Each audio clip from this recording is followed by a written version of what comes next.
Hi everyone, Fel here. This is the Warlock quest to obtain green fire. The quest starts with finding the tome that drops off rare mobs on the Burning Isle. You can also purchase this off the auction house. I saw it for around 4,000 gold, although at the time that I started the quest there were none on the auction house, so I spent the whole day farming for it. So if at all possible, I do recommend saving time and just purchasing it. The deadline to get the quest done is going to be the release of Warlords. So if you want to get the, you can still do the quest, but if you want to get the title and the feat of strength, that needs to be done before then. Basically, you get the tome and you combine it with a health stone, which starts the quest off, and you have to speak to your demons to complete the first portion of the quest, which sends you to the Warlock trainer in your faction city. So I'm here in Orgrimmar, and I spoke to the Warlock trainer here, who has you read the tome in the corner. It basically tells about the Black Harvest and how the Warlocks from both factions are gathering and trying to find a way to obtain more power.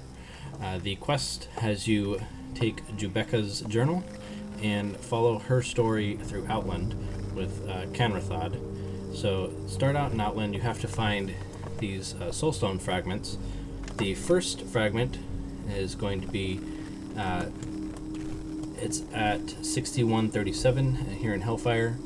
You can see it come up here in just a moment. It's just a little black soulstone that's on the ground.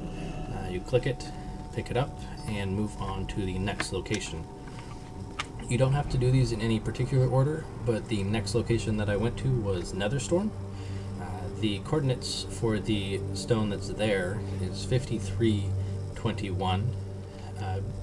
All these soul stones you'll notice are just in the areas where the Burning Legion has been since Burning Crusade. So this location is where all the observers are flying around. You'll see it on the ground here, again just a small black orb. These next ones though are kind of interesting because it actually starts a storyline for Jubeka and Kenrathod to see what they did while they were out here in Outland. I did open my bag and right click it. The orbs have a use to tell the story. You don't have to do that. Once you pick it up it'll start the story, but if you want to watch it again, that's where you can use the orb that's in your bag. So they're here conversing. Basically they're having trouble locating the observer to summon it. They say there's problems, and they also mention having no issues getting the imps and the void lords summoned. If you have the right grimoire in your talent build, you'll notice that you've got the upgraded demons. This is basically telling you where they came from. It was these two going to Outland and discovering how to summon these different creatures. So the RP goes on for a little less than a minute. They run off, and the next stop is going to be Blades Edge Mountains. The coordinates for that one is going to be 7731. So you fly through the mountains towards this location, and you will see a big summoning circle down towards the ground. It should come into view here in just a moment.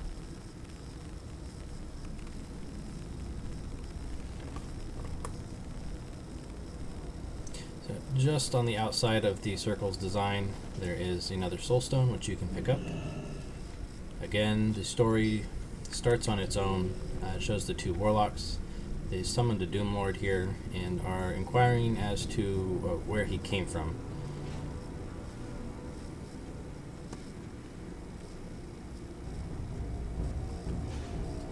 You get a lot of flavor text in this quest, background to your spells and different information on the warlocks themselves.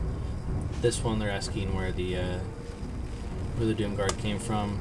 Essentially they were the hounds of the Titans. I don't think you can read what they're actually saying in the video there, but they were the hounds of the Titans, set to go after any mages or magicians that were doing sacrificial magic. The Burning Legion freed them from the Titans, and because they found sacrificial magic delicious, is how he says it, they went to serve the Burning Legion and encourage mages to actually do that. So the roleplay here should be finishing up in a moment. The next stop is going to be in Shadow Moon Valley. It's the Altar of Damnation. I believe there's another Warlock quest that sends you out there. The actual coordinates are going to be 42, 44. I will have all these coordinates written down in the comments so that you can see where to go. Otherwise, they're fairly obvious landmarks where you're sent.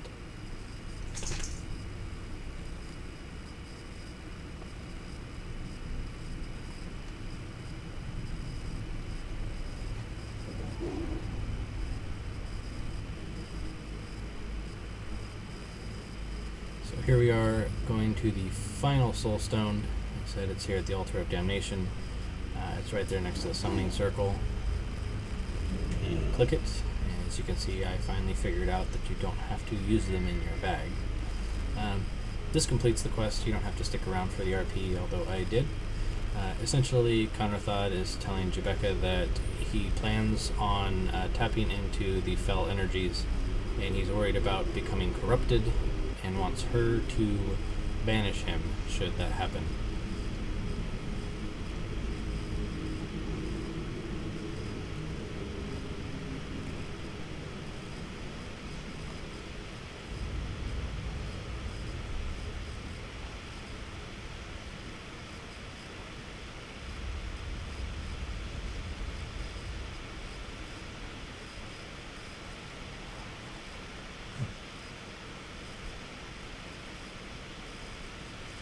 So the RP finishes up here. I'll be turning the quest in a moment, and the next stop, and the reason I actually chose Shadow Moon Valley for the final Soulstone piece, again, you don't have to do them in any particular order, but the next piece of this quest line sends you into the Black Temple.